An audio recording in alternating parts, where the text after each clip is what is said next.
Hey guys, I'm Baku, and I'm gonna do a follow-up on the Kershaw Tremor.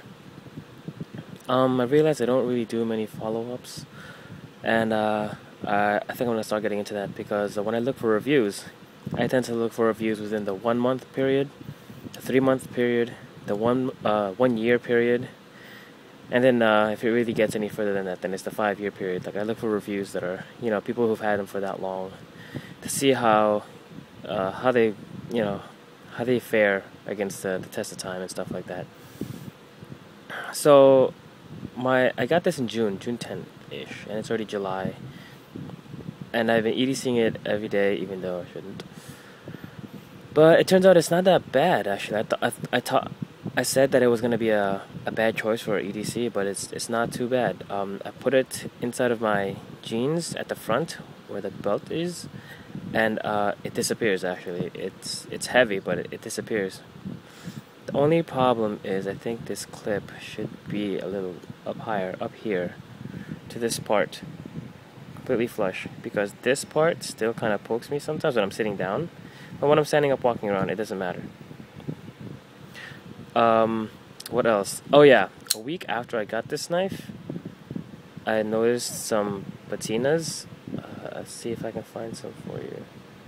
There's a couple of patinas. I can't. Right here. I don't know if it's gonna show it, but they're really small patinas. Right there. You see that rust spots right there? Those started showing after a week. They come off after a light scrubbing. Just like with some Brillo or steel wool. I didn't use steel wool. I used Brillo. But it comes off pretty easily since it's just surface rust. But yeah, it's ATR 13 MLV. This is the steel's fault. It's not the manufacturer's fault. They knew what they were doing, and they know that this is not a rust-proof steel. I mean, like, not rust-resistant steel. So you should know that when you get your knife. You should know your steels. And ATR 13 MLV is far from being rust-proof. It stays sharp. I strop it all the time, and I feel like I'm getting better with stropping. Hold on a second. Let me get some paper. I'll show you. Okay.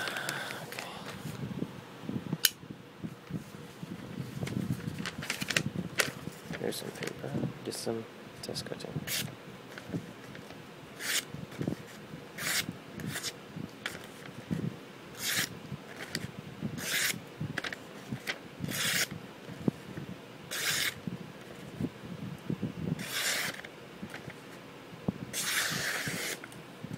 Yeah, sharp.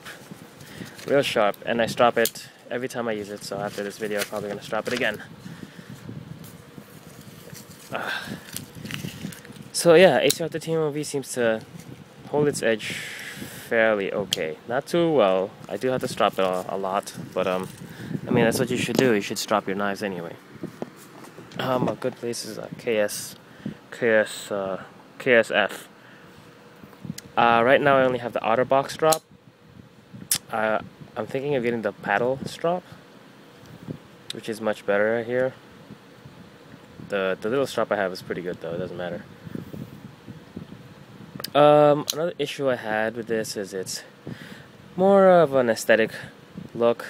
You see how this knife recurves? It creates this forward,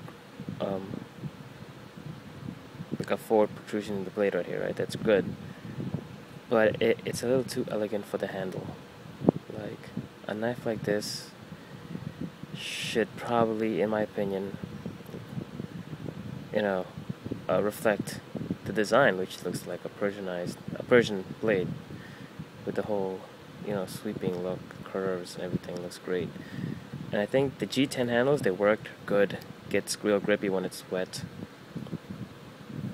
But I don't know, it just doesn't look right. It looks really, this part by itself looks good as a manufacturing kind of, tactical looking thing. This by itself looks more of a traditional kind of blade. So you'd think if this is here, it should have a wooden handle or some kind of brownish copper gold looking thing. Or even like, a brownish silver looking thing. Something with a little more class, but it's a $25 knife, so I know there's no reason to have class for a $25 knife. And it's great for $25. G10 handles works perfectly. Knife, super sharp, great blade length. Still comes out really quick. Also, it's spring assisted, so of course. The pocket clip, haven't had any issues with it. It's very super tight. Hadn't come loose, nothing. Play, no side to side still. No front to back, still solid lock up. Lino lock, holds pretty well. I mean, for the things I use it for, I think some people had troubles with lino locks. They go like this, and they said you have to do it with two hands because it's fairly big. I don't have a problem with just using one hand. I just indent this, let gravity do the work by bending it. Now the tension's off the spring. Just push it down a little more so that your thumb can reach. Push it in. No big deal. I haven't taken it apart just because I don't want to mess it up. I mean, I know how the inside's gonna look like, but I think I'm gonna wait until I get another blade before I mess with this, because I'm not a knife designer. If I lose something or something goes wrong, it's my knife. It's gone. It's a useless knife. So I'll wait till I get another knife that I can EDC. So just in case I mess up this one, I'll still have a knife to EDC. I mean, I have other knives. I guess I want a new knife to EDC before this is no longer new. Because right now this is the latest one. This is it. This is a month ago. And I don't want to mess it up before I get a new knife. A newer knife. Sorry. As you know, it's made in China. What else did I get over? It's been a month. I use it for cutting fruit. I use it for cutting meat. I use it for opening letters. I use it for opening boxes. I use it for... I'm not sure what else I use it for. But I do use this often. I use it a lot more than I thought I would. Especially for this size of blade. I gotta tell you though, for the fruit, not so great because it's a recurve.